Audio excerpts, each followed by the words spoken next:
Hi, everyone. My name is David Vande. I'm Senior Vice President of Academic Partnerships for SkillStorm. Delighted to have Ashley Likes with us today. Ashley, would you mind introducing yourself and what you do at Wichita State? Yeah, thanks, David. My name is Ashley Likes. I work at WSU Tech as the Program Director for Digital Technologies. Right now, that encompasses one program, our cloud program. It offers an associate's degree and a technical certificate option to our students. Our students can come full-time or part-time, depending on their schedule. And we try to work with students as best we can to provide class options that are available to the working non-traditional student. Fantastic. So the headlines in the news, of course, recently for higher education are: one, enrollments are down, certainly, with no foreseeable end in sight, at least for undergraduate degrees. There's a little bit of an uptick in the graduate degree programs. Other news in the headline, of course, are the major layoffs in tech recently. One of the data points, however, is that 80% of the people who have been laid off found new employment within 3 months.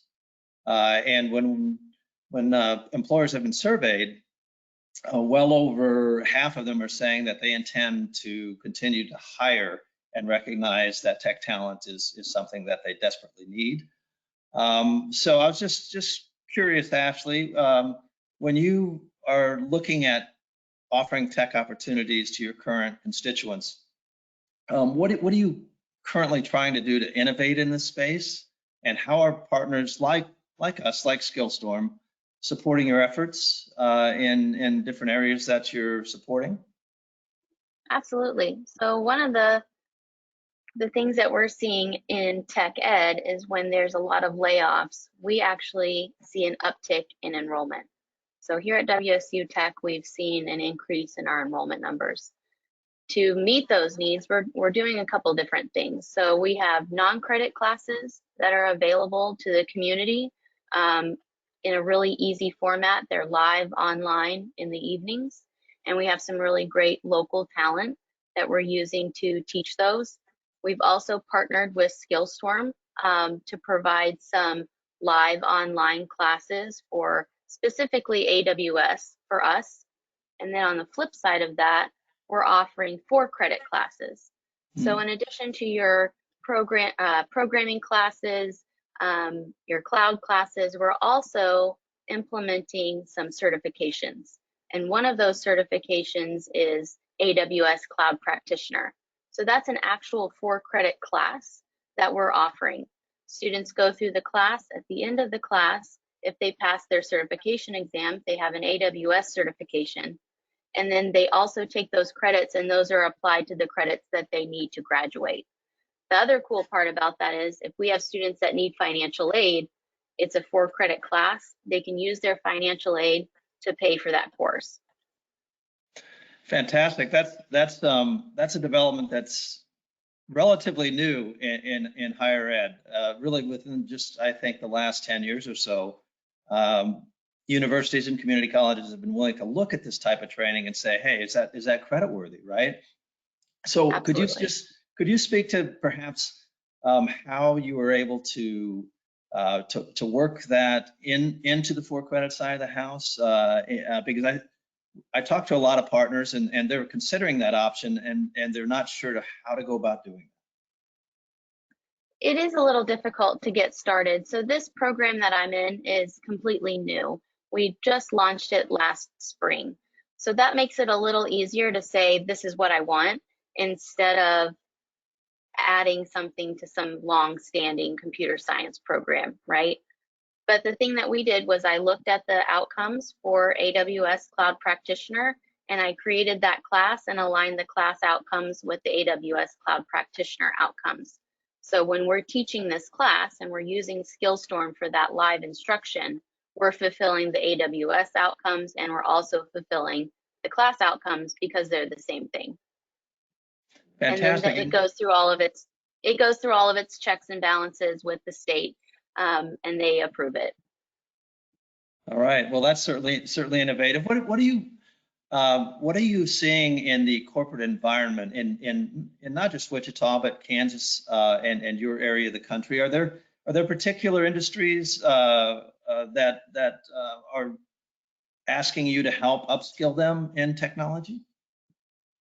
Yes, so the cool thing about WSU Tech is that we have an industry advocacy team, and that team is comprised of local employers, and they come and they see us once a semester, and we sit down with them and share our curriculum with them, and then in return they share with us their needs.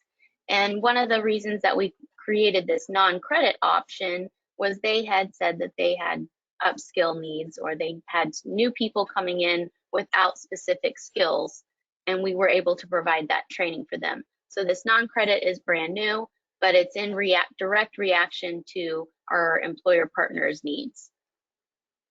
Fantastic. So that's one of the things that we're seeing out in the field as well, is that there's always a relationship between especially a community college and its community, as well as university and regional workforce development, and naturally, corporate and government agencies come into that mix.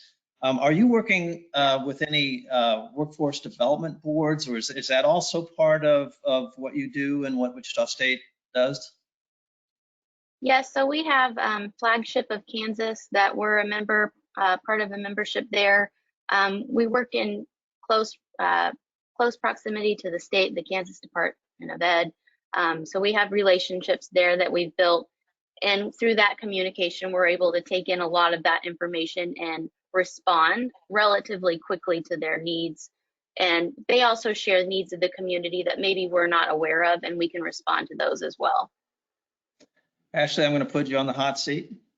If you if you could give some advice or guidance to some of your colleagues out there who are considering doing what you're doing, being innovative and offering technology training to your current students, alumni base, and constituents, what would be some advice that you would offer? Well, first of all, this is the hot seat. I'm already there.